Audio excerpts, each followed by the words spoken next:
ராமசாமி ஐயப்பன், கூட்டணி தொடர்பாக அதிக தொகுதிகளை கேட்டு பெற வேண்டி திமுக கூட்டணி கட்சிகள் தங்களுடைய கருத்துக்களை வலுவாக ஒலிக்க தொடங்கியுள்ளது. தற்போது மார்க்சிஸ்ட் கம்யூனிஸ்டின் மாநில தலைவரோட கருத்துக்களை பார்த்தால் அதுக்கு முன்னதாக விசிக உள்ளிட்ட எல்லா கட்சிகளுமே ஏறக்குறைய பேச ஆரம்பித்து விட்டனர். எப்படி பார்க்கலாம் இந்த விவகாரத்தை? பாரத மன்னருக்கும் தமிழ் மக்களுக்கும் முதற்கண் வணக்கங்கள். தேர்தல் நெருக்கிக் கொண்டே வருகிறது. ஒவ்வொரு கட்சியும் அவர்களோட நிலைப்பாடை தெரிவிக்க வேண்டிய அவசியம் இருக்கு. எனக்கு முன்னாடி முதல்ல அண்ணன் நிலைத்துல்லா அவர்கள் பேசும்போது அவங்க சொன்னாங்க, ஒவ்வொரு கட்சிக்கும் ஜெயிக்க வேண்டிய அவசியம், ஒவ்வொரு கட்சிக்கும் அவர்கள் தான் பிரதான கட்சி, அவர்கள் ப்ராக்ரஸிவா இருக்கணும் அப்படின்றத காமிக்க வேண்டிய அவசியம் இருக்கிறது, அதற்காக பேசுவாங்க அப்படின்னு. அந்த பார்வையிலிருந்து ஒவ்வொரு அரசியல் கட்சிக்குமே அந்த பார்வை சரிதான், அதில் மாற்று கருத்தே கிடையாது. ஆனா வித்தியாசம் எங்க அப்படின்னா, திமுக ஒரு டபுள் ஸ்டாண்டர்ட். முதல்ல அவர்கள் சொல்றது, நாங்க அனைத்து கட்சிகளுடன் சேர்ந்து செயல்படுவோம் அப்படின்னு. அவங்க ஒரு யுனைடெட் டெமோக்ராட்டிக் ஸ்ட்ரக்சர் அப்படின்னு அவங்க சொல்றாங்க. அவங்க அலையன்ஸே ஒரு டெமோக்ராட்டிக் அலையன்ஸ் அப்படின்னு தான் அவங்க பேரே வச்சிருக்காங்க. அப்படி அவர்கள் அந்த மாதிரி ஒரு முற்போக்கான கூட்டணி அப்படின்னா அவர்கள் அனைவருக்குமே ஆட்சியில் பங்கு கொடுத்திருக்க வேண்டும். இன்னைக்கு வரைக்கும் அதை பத்திய பேச்சு கிடையாது. அதை பத்தி பேச்சு கேட்டா பிரஷர். அதற்கப்புறம் அவர்களுக்கு வேற வாய்ப்பே இல்லாம சில கூட்டணி கட்சிகள் வேற எந்த வார்த்தையும் சொல்ல முடியாது. ஒன்று. இரண்டாவது விஷயம், சரி கூட்டணியும் ஆட்சியில் தேவையில்லை, ஆனா அந்த கட்சிகள் அவர்களோட கொள்கை சார்ந்த விஷயங்களை கேட்கும் போது, மக்கள் நலன் சார்ந்த விஷயங்களை கேட்கும் போது திமுகவின் செயல்பாடு என்னவாக இருக்கிறது? ஒண்ணும் இல்ல. விடுதலை சிறுத்தைகள் கட்சியை மக்களோட பிரதிநிதியாக அவர்கள் கேட்டது, டாஸ்மாக் எண்ணிக்கையை குறைக்கிறேன் என்று சொன்னீங்க, கள்ளச்சாராயம் குறையும் அப்படின்னு சொன்னீங்க. கள்ளக்குறிச்சி விஷயத்துக்கு அப்புறமா அவங்களே ஒரு ப்ரொடெஸ்ட் நடத்தினாங்க. ஆனா இன்னைக்கு திமுக அவங்க மேனிஃபெஸ்டோல இருக்க டாஸ்மாக் எண்ணிக்கையை குறைக்கிறேன்னு சொன்னாங்க, எங்க குறைச்சிருக்காங்க? அப்போ அதே கூட்டணி கட்சி நாளைக்கு மக்களிடம் போய் கேட்கும் போது அவர்கள் இந்த கூட்டணியில் என்ன பர்பஸ்க்காக இருக்காங்க, அவங்க கொள்கையை துறந்து அவர்கள் வெற்றி பெற வேண்டும் என்ற ஒரே ஒரு காரணத்திற்காக மட்டும்தான் தேர்தலில் போட்டியிடுகிறோமா அப்படின்ற அந்த ஒரு கேள்வி வரும். அப்போ இந்த அரசியல் கட்சிகள் எல்லாருக்குமே அந்த பிரச்சனை இருக்கு. திமுகவோட சேர்ந்து இருக்கிற கட்சி, அதுதான் இன்னைக்கு நீங்க மார்க்சிஸ்ட் கம்யூனிஸ்ட் கட்சி இன்னைக்கு பாத்தீங்கன்னா செக்ரட்டரி அவர்கள் சண்முகம் அவர்கள் தெளிவாக கேட்டிருப்பாங்க, திமுக இன்னைக்கு ஒரு கேபிட்டலிஸ்ட் கட்சியாக இருக்கிறது அப்படின்னு. நம்ம ஏற்கனவே இந்த எம்ப்ளாயிஸ் ப்ரொடெஸ்ட் போது என்ன செய்தார்கள்னு பார்த்தோம். ஜாக் ஜியோ ஆசிரியர்கள் ப்ரொடெஸ்ட் போது என்ன செய்தார்கள்னு திமுக அரசை பார்த்தோம். சோ ஒவ்வொரு முறையும் அரசு வேலை சார்ந்தோ இல்ல தனியார் வேலை சார்ந்தோ இருப்பவர்கள் நிலைமை திமுகவின் ஆட்சியில் என்னவாக இருக்கிறது அப்படின்ற அந்த ஒரு பிரச்சனை இருக்கிறது. சோ திமுகவோட ஆட்சியில நம்ம ப்ரொடெஸ்ட் இருக்கு இல்ல அரசியல் கட்சி தான் செய்ய வேண்டும் அப்படின்னு இல்ல. இங்க அஇஅதிமுகவோ இல்ல பாஜகவோ என்ஆர் நாகேந்திரன் அவர்களோ அண்ணாமலை அவர்களோ இல்ல எடப்பாடியார் அவர்களோ பொறுப்புமிக்க கட்சிகளாக இருக்காங்க. தமிழ்நாட்டுல ஒரு அண்ட்ரஸ்ட கொண்டு வரணும் அப்படின்ற எண்ணம் அவர்களுக்கு கிடையாது. அது திமுக இருந்திருக்கலாம், அது அவங்களோட மோடஸா இருந்திருக்கலாம். ஆனா இவர்கள் பொறுப்புமிக்க கட்சியாக அந்த கேள்விகளை சட்டசபையில் வைக்கிறார்கள், பொதுத்தளத்தில் வைக்கிறார்கள். ஆனா திமுக அதை மாற்றி அதை ஒரு அட்வான்டேஜா யூஸ் பண்ணி இன்னைக்கு மக்களோட பிரஷரை நம்ம ஃபோர்ஸ் பண்ணி முடிச்சிடலாம், நம்ம கேபிட்டலிஸ்ட் கட்சியாக இருக்கலாம், காசு சம்பாதித்தால் போதும் அப்படின்னு சில தனிநபர்கள் நினைக்கும் போது அது அந்த அரசியல் கட்சியிலும் அதே போன்ற நபர்கள் இருக்கிறனால அந்த பிரச்சனை. ஒண்ணும் இல்ல, இன்னைக்கு மக்கள் கிட்ட அவர்கள் நியாயமான கட்சி, எந்த ஒரு பிரச்சனையும் இல்லாம இருக்காங்க அப்படின்னா கரப்ஷனை பத்தி அவங்க ஒரு ஒயிட் பேப்பர் கொடுக்க சொல்லுங்க. அவங்க எத்தனை டிவிஎஸ்சி கேஸ் ஃபைல் பண்ணிருக்காங்க, இல்ல ஏற்கனவே அந்த டிவிஎஸ்சி கேசஸ் எத்தனை அவங்க ஃபாலோ பண்ணிருக்காங்க, இதெல்லாம் எதுவும் சொல்றதுக்கான பொறுப்புலே திமுக கிடையாது. ஸோ கரப்ஷனும் அவங்களும் சினானிமஸ் அப்படின்னு இருக்காங்க, ஒன்றுபட்ட பேர். திமுக தான் கரப்ஷன், கரப்ஷன் தான் திமுக ஆட்சியில இருக்கு அப்படின்ற ஒரு பிரச்சனை தான் இன்னைக்கு நிலவி கொண்டிருக்கிறது. சோ இந்த மாதிரி ஒரு சூழ்நிலையில அந்த ஒவ்வொரு கட்சிகளும் அவர்களோட சிந்தனையை கொண்டு போய் மக்களிடம் சேர்க்க வேண்டும். ஜெயிக்கிறதுக்கான வாய்ப்பை இன்க்ரீஸ் பண்ணணும் அப்படின்னா அந்த ஒவ்வொரு கட்சிக்கும் அதற்கான தேவை இன்னைக்கு விடுகிறது. அது மட்டும் இல்லாம அவர்களுக்கு ஆல்டர்னேட்டிவ் இருக்கு. இன்னைக்கு அஇஅதிமுக பாஜக கூட்டணி ஒரு ஸ்ட்ராங்கான கூட்டணியாக வலுப்பெற்று வந்து கொண்டிருக்கிறது. இல்ல தாவைக்காவும் அவர்களும் கூட்டணி ஆட்சி பாசிபிள் அப்படின்றாங்க. அப்ப இந்த மாதிரி ஆல்டர்னேட்டிவ்ஸ் வரும்போது அந்த கட்சிகள் எல்லாருக்குமே வேற ஒரு ஆல்டர்னேட்டிவ் இருக்கு. அவங்களோட ஓட் பேங்கை ப்ரொடெக்ட் பண்ணணும், அவங்க ஐடியாலஜியை ப்ரொடெக்ட் பண்ணணும், அவர்கள் ஜெயிக்கணும், ஆட்சிக்கு வர வேண்டும் அப்படின்ற ஒரு எண்ணம் இருக்கும். அப்படின்ற போது இந்த ஆல்டர்னேட்டிவ் இருக்கும்போது டெஃபினட்டா அந்த கேள்விகள் வரும். இதே அவங்க கவுண்டர் நரேட்டிவ் அஇஅதிமுக பாஜக அலையன்ஸ் வலுப்பெறல அப்படின்றாங்க. அஇஅதிமுக பாஜக 2021 இருந்து இன்னைக்கு ஸ்ட்ரென்த் அவங்க என்ன அப்படின்னு பார்க்க வேண்டிய தேவை இருக்கிறது. இதே திமுக அலையன்ஸ் நாங்க அப்படியே இருக்கோம் நம்பர்ஸ்ல அப்படின்றாங்க. அவங்களோட நம்பர்ஸ் மட்டும் நம்ம ஓட் பெர்சன்டேஜ் பார்க்கலாம். 2019 பாராளுமன்ற தேர்தலில் அவர்களோட கூட்டணி ஸ்ட்ரென்த் என்ன இருந்துச்சுன்னு பார்ப்போம். அதே 2021 அசம்பிளி தேர்தலே அவர்களோட கூட்டணி ஸ்ட்ரென்த் குறைஞ்சிருச்சு. ஓட் ஷேர் டிஃபரன்ஸ் இன்னும் நேரோ ஆயிருச்சு. 2.35% தான் அவங்க ஜெயிச்சதுக்கான மார்ஜினே மொத்த கூட்டணி. அதற்கப்புறம் லோக்கல் பாடி எலெக்ஷன்ல அது இன்னும் குறைஞ்சிருச்சு. அதற்கப்புறம் பாராளுமன்ற தேர்தலில் அவர்கள் ஸ்வீப் பண்ணியிருக்கலாம். ஆனா ஓட் பெர்சன்டேஜ் என்னவா இருக்கு? ஒவ்வொரு தொகுதியிலும் அவர்கள் வாக்கு சதவீதம் குறைந்து இருக்கிறது. அது திமுக மட்டும் இல்ல, கூட்டணி கட்சிகளுக்கும் குறைந்திருக்கிறது. இப்போ அதே ரிசல்ட்டை நம்ம அப்படியே எக்ஸ்ட்ராபுலேட் பண்ணி 2026க்கு பார்த்தோம்னா இன்னும் மோசமா தான் இருக்கும் அப்படின்றது. ஆன்டி இன்கம்பன்சி மக்களை வந்து அவர்களோட வாழ்க்கையை வந்து நம்ம இல்ல வந்து ஒரு பிரஷர் கொடுத்து ராமசாமி, இல்ல நீங்க டெய்லி லைஃப் வந்து அஃபெக்ட் பண்ணி தான். ராமசாமி நீங்க குறிப்பிடக்கூடிய எல்லா விஷயங்களுமே எக்ஸிஸ்டிங் கிரவுண்டில் இருக்கிற விஷயங்கள் தான். அது கூட்டணி கட்சிகள் நாங்கள் வந்து பிரதான எதிர்க்கட்சி போல் செயல்படுகிறோம் அப்படின்னு விசிகா சார்பில் பேசக்கூடிய பாலசிங்கம் சொன்னார். இடதுசாரிகள்லாம் வந்து நாங்கள் எதிர்க்கட்சியாக செயல்படுறோம், பிரதான எதிர்க்கட்சி வந்து அப்படி செயல்படல அப்படின்ற கருத்துக்கள் முன் வச்சாங்க. இல்லை அது நம்ம ஏற்கிறோமா எதிர்க்கிறோமா என்பது வேறு. நீங்கள் குறிப்பிடக்கூடிய எல்லாமே வந்து கிரவுண்டு ரியாலிட்டி கிரவுண்டு இதுதான் இப்போ பொலிட்டிக்கல் கிரவுண்டு. ஸோ நம்ம இதனோடு தான் இந்த அதிக இடங்களை கேட்டு பெறுவது இந்த விஷயத்தை வந்து நம்ம தொடர்புபடுத்தலாமான்னு கேட்குறேன். இல்ல அதான் 2 காரணங்கள். எங்கன்னா வெற்றி பெற முடியாத சிலர் இவர்களால் தான் வெற்றி பெறுகிறார்கள் அப்படின்ற அந்த ஒரு காரணம் இருக்குல்ல. இப்போ ஒரு அரித்மெட்டிக் டேட்டா மட்டும் இதை வந்து ஏற்றுக்கொள்ள முடிகிறதா இல்லையான்னு திமுக சார்ந்த நபர்களுக்கு தெரியல. இப்போ விசிகே போன்ற கட்சியின் காரணமாக ஜெயிக்கக்கூடிய வாய்ப்புகள் எங்கெல்லாம் கிடைக்குது அப்படின்னு. திமுக 2021 தேர்தல்ல பல கேண்டிடேட் 3000 ஓட்டுக்கு கிட்டதான் அவர்களோட வின்னிங் மார்ஜின் இருந்திருக்கு. அப்போ அங்க எங்கெல்லாம் விசிகேவோட வாக்குகள் அவர்களோட வெற்றிக்கு வாய்ப்புக்கு காரணமாக இருந்திருக்கு அப்படின்ற ஒரு கேள்வி வருகிறது.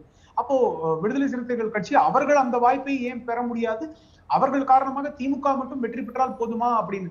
ஒண்ணும் இல்லை, எனக்கு ஒன்னே ஒண்ணு ஞாபகம். 96 தேர்தல் போது, பாராளுமன்ற தேர்தல் போது, 96ல 99 போது கலைஞர் கருணாநிதி அவர்கள் ஒரு இதை குறிப்பிட்டிருப்பாங்க, ஒவ்வொரு வாக்கு பெறுவதும் இம்பார்ட்டன்ட் அப்படின்றதுக்கு. ஏன்னா அவங்க ஒரு வாக்கை வேற ஒரு கட்சி பெற்றுட்டா அதுக்கு 2 வாக்கு நம்ம பதில் வாக்கு பெற வேண்டிய அவசியம் இருக்கிறது. அப்ப திரும்பி ஜெயிக்க முடியும். அப்படின்ற போது இன்னைக்கு அந்த ஒவ்வொரு வாக்கும் இம்பார்ட்டன்ட். சோ அந்த ஒரு வாக்கு பொசிஷன்ல எல்லா கட்சிகளும் அதற்கான வாய்ப்பை கேட்பார்கள் அப்படின்றது ஒன்று. இரண்டாவது, இன்னைக்கு திமுக ஏற்கனவே வெற்றி பெற்றவர்கள் மறுபடியும் அவங்க கான்ஸ்டன்சிக்கு போனா ஜெயிக்க முடியாது. இன்னைக்கு உண்மையான சூழ்நிலை அதுதான். ஏன்னா அவர்கள் மக்கள் கிட்ட அவங்க மேனிஃபெஸ்டோல ப்ராமிஸ் பண்ணது, நீட் என்னாச்சு, டாஸ்மாக் என்னாச்சு, சோ இதெல்லாமே அவங்க எதுவுமே ஃபுல்ஃபில் பண்ணல. சோ அவங்களோட முக்கிய ப்ராமிஸே எதுவுமே அவங்க கிட்ட வரல. அப்படின்ற போது அந்த கேள்விகள்லாம் இருக்கும். அவர்களே தோத்து போயிடுவாங்க அப்படின்ற போது எங்களுக்கு ஜெயிக்கிறதுக்கான வாய்ப்பு இருக்கு அப்படின்ற போது வேற ஒரு கட்சிகள் கேட்கறதுக்கான வாய்ப்பு அதிகமாக இருக்கு.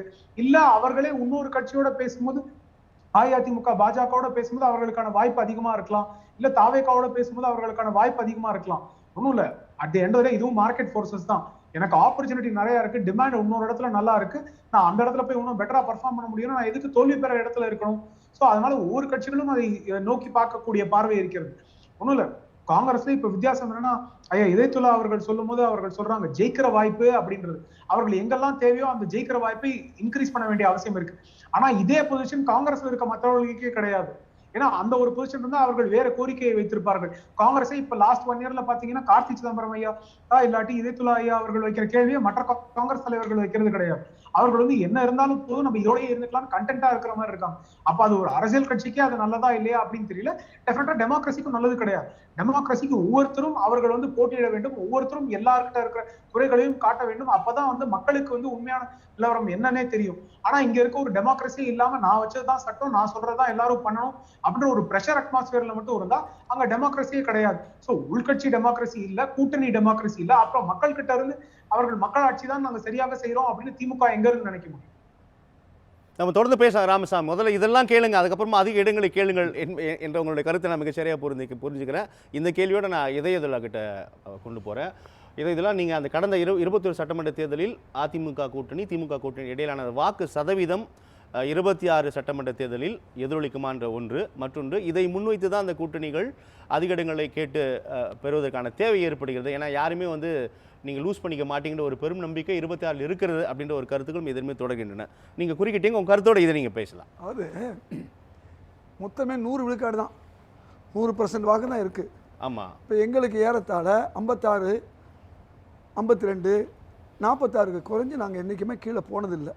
தொடர்ந்து மேலேயும் கீழையும் போயிட்டு தான் இருக்கோம். நாங்கள் இவங்களுக்கு 45.7 விழுக்காடு கடந்த 21 சட்டமன்ற தேர்தலில் திமுகவும் அதன் கூட்டணிகளும் நான் எங்களுடைய பெற்ற வாக்கு. அதிலிருந்து கூட வருது குறைஞ்சு. எங்களுக்கு இது குறைஞ்சி கிடையாது. இப்போ நான் இங்கே என்ன கேட்குறோம், ஒரு 10 விழுக்காடு நோட்டாவும் சீமானும் ஒதுக்கிடுங்க, 100ல் 10 ஒதுக்கிடுங்க, மீதி 90. 90ல் 46 போக எவ்வளவு கொஞ்சம் சொல்லுங்க பார்ப்போம். எவ்வளோ இருக்குது? 90ல் 46 போக எவ்வளவு? 44. இப்போ புதுசாக ஒரு கட்சி விஜய் கட்சி வந்திருக்கு, ஒரு 10 கொடுப்போமே. இப்போ 34 தான் இருக்குது. இந்த 34 இவங்களுக்கு வருமா? ஏற்கனவே இவங்க வாங்கினது கடைசியாக ராமசாமி மையப்பன் சகோதரர் சொன்ன மாதிரி 18+20 எல்லா கட்சியும் சேர்ந்து தேமுதிக இவங்களோட சேர்ந்தது, அவங்களோட சேர்ந்தது, சில்லறை கட்சி, ஜாதி கட்சி எல்லாம் சேர்ந்து வாங்கினது மொத்தமே 18+20.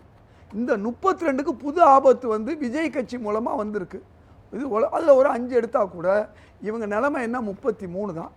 நாங்கள் கம்ஃபர்டபுளாக 46 இருக்கோம். 33க்கு 46க்கு என்ன டிஃப்ரென்ஸு? 13 விழுக்காடு வாக்குகளில் நாங்கள் அவங்களோட முன்னால் இருக்கோம். இந்த வாக்கு சதவீதத்தை எடுத்துக்கிட்டாலும் திமுக கூட்டணி தான் இன்றைக்கி முன்னிலையில் இருக்குது. 100% 110 ஆக முடியாது. இவங்க வேணால் ஒரு 10% ஏதாவது தேர்தல் தில்முள்ளு இன்றைக்கி எங்கள் தலைவர் ராகுல் காந்தி சொல்கிறார் இல்லையா, மகாராஷ்டிராவில் செஞ்ச மாதிரி பீகாரில் செய்வாங்களா, அந்த மாதிரி பதிவான வாக்குகள் வந்து 70 லட்சம்னா வந்திருக்க வாக்குகள் 80 லட்சம் அது இப்படி வந்துச்சுன்னு கேட்ட மாதிரி ஏதாவது இந்த தில்லுமுள்ளு தேர்தல் தில்லுமுள்ளு. அதனால தான் நாங்கள் அமித்ஷாவை அது கூட தேர்தல் ஆணையம் என்ன சொல்லியிருக்குன்னா, நீங்கள் கட்டுரையெல்லாம் எழுதாதீங்க, தேர்தல் ஆணையத்தை நோக்கி இந்த கேள்விகளை கேட்டிங்கன்னா நான் பதில் சொல்ல தயாராக இருக்கும். ராகுல் காந்தி கட்டுரையாக அதை வடிவமைத்திருக்கிறார். தேர்தல் ஆணையத்தை நோக்கி அந்த கேள்விகளை எடுப்பு மறுக்கிறார். தேர்தல் ஆணைய கமிஷனர்ல நியமனத்தில் இருந்து தேர்தல் ஆணையம் பதிவு பண்ண வாக்குகளை 6 மாதம் வச்சிருக்கணுங்கிறத அழிச்சதுல இருந்து இந்த வாக்குகள் வித்தியாசம் 3 முறை ஒரு வாக்குப்பதிவு முடிஞ்சால் உடனே இவ்வளவு வாக்குகள்னு எடுத்து சொல்லிடுவாங்க. அது கடைசி வரையும் சரியாக இருக்கும். இந்த 11 வருஷம் இதில் ஏன் வாக்குகள் முதல் பதிவு பண்ண அன்னைக்கு ஒரு வாக்கு, அடுத்த நாள் ஒரு வாக்கு எண்ணிக்கை, அதுக்கு அடுத்த நாள் ஒரு வாக்கு எண்ணிக்கை, இந்த மாதிரி தில்லுமுள்ளு இருக்கிறது தான் திரு ராகுல் காந்தி சொல்றாரு, ஊரே சொல்லுது. இது ஒரு பக்கம் இருக்கட்டும். நம்ம தொடர்ந்து ராமசாமி இல்ல உங்களுக்கான கேள்விதான். ஒரு குறுக்கீடு மட்டும் ராமசாமி சொல்லுங்க. இல்ல என்ன பிரச்சனை அப்படின்னா, இவர்கள் பொதுத்தளத்துல வந்து இந்த மாதிரி ஒரு போல்ட் ஸ்டேட்மெண்ட்ஸா மட்டும் வச்சுட்டே வச்சுக்கிட்டே போறாங்க. இது வந்து எலெக்ஷன் பெட்டிஷன் அப்படின்னு ஒரு லீகலான ரீகோர்ஸ் இருக்கு. லீகல் இல்லைன்னா இப்ப பிரச்சனை. எலெக்ஷன் கமிஷனே இல்லை. பொதுத்தளத்தில் சும்மா ஒரு ஸ்டேட்மெண்டா மட்டும் வைக்கிறதுக்கு தயாரா இருக்கவங்க ஒரு லீகல் ரெமெடி அவைலபிளா இருக்கு. அந்த லீகல் ரெமெடி எடுத்துக்க தயாராக இல்ல. 2018 ஒரு லீகல் ரெமெடி இருக்கு. ஏன் விபேட்ட வந்து பாஜக தடுக்குது? இருக்காங்க. அத ஒரு முறை கூட காங்கிரஸால ப்ரூவ் பண்ணி காமிக்க முடியல. நீங்க ராமசாமி உங்களுக்கான பதில். 2 விஷயம். விவிபேட்னு ஒன்று இருக்கு. அதை இத்தனை சதவீதம் 50% கொடுக்கலாம்ல, நீங்கள் 75% கொடுத்தா உண்மை தெரிஞ்சிடும்ல. ஏன் செய்ய மாட்டேங்கிறீங்க? உங்கள் ஆட்சி தானே செய்யுது. இந்த கேள்வி தான் நாங்கள் கேட்குறோம். உங்களுக்கு தேர்தல் கமிஷனர் விஷயத்தில் சுப்ரீம் கோர்ட் நீதிபதிகள் இருக்கக்கூடாதுன்னு சொன்னது யார்? நாங்களாக சொன்னோம்? நீங்கள் தானே நீங்கள் இது பண்ணீங்க. அப்போ உங்கள்கிட்ட ஒரு டிரான்ஸ்பரண்ட்னஸ் இல்லை. இதைத்தான் நாங்கள் சொல்கிறோம். தேர்தல் கமிஷன் மட்டும் இல்லை, இன்றைக்கி 8000 கோடிக்கு அதிபதி பாஜக கட்சி. உலகத்தில் இருக்கக்கூடிய எந்த கட்சியும் இவ்வளோ கோடி பணம் இல்லை. என்ன காரணம்? என்னைக்கு இடி ரெய்டு போடுதோ அடுத்த மாதம் அந்த கம்பெனி உங்களுக்கு பணம் கொடுக்குது. பிஎம் கேர் அந்த விஷயத்தில் இதுவரையும் உங்களால் பதில் கொடுக்க முடியல. ரஃபேல் விஷயத்தில் ஃபைலை காணாங்கிறீங்க.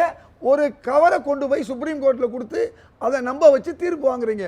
அதனால ஊழல் விஷயத்தை ராமசாமி சொன்னார். நம்ம தொடர்ந்து பேசுறது இவர் கூட்டணி கட்சி தான் ஊழலுக்காக தண்டிக்கப்பட்ட கட்சி. அந்த கட்சியுடைய முதல்வர் 4 ஆண்டுகள் சிறை தண்டனை விதிக்கப்பட்டவர். அவரோட சேர்ந்துக்கிட்டு அது மட்டுமல்ல, ராணே 300 கோடி ஊழல்னு சொல்லிட்டு அவரை கூட்டணியில் சேர்த்துக்கிட்டீங்க. அதே மாதிரி அஜித் பவாரை 7000 கோடி ஊழல் பண்ணாரு, 70,000 கோடி ஊழல் பண்ணாருன்னு மத்திய பிரதேச தேர்தலில் பிரதமர் சொன்னார். அவரை கூட்டு சேர்த்துக்கிட்டீங்க. இதை நம்ம தொடர்ந்து பேசலாம். நிறைய பெரிய பட்டியல் வச்சிருக்கீங்க. 2 விஷயம். தேர்தல் 1, வாக்கு சதவீதம். வாக்கு சதவீதத்தில் எங்கே இருக்காங்க அவங்க? 18 வாங்கினாங்க எல்லா கட்சியும் சேர்த்து. 20 அதிமுக வாங்குச்சு. 2 சேர்த்தாலும் 38 தான். 38 எப்படி 46 வெல்ல முடியும்? யோசிச்சு பாருங்க. இன்றைக்கு எங்கள் பிரச்சனையை பொறுத்தவரை திமுகவோட நாங்கள் சுமூகமாக பேசி தீர்வு காண்போம். எங்களுக்கு என்ன தேவை, மக்கள் உரிமை என்னன்னு சொல்லி சகோதரர் பாலசிங்க சொன்ன மாதிரி நாங்கள் தொடர்ந்து பேசலாம்.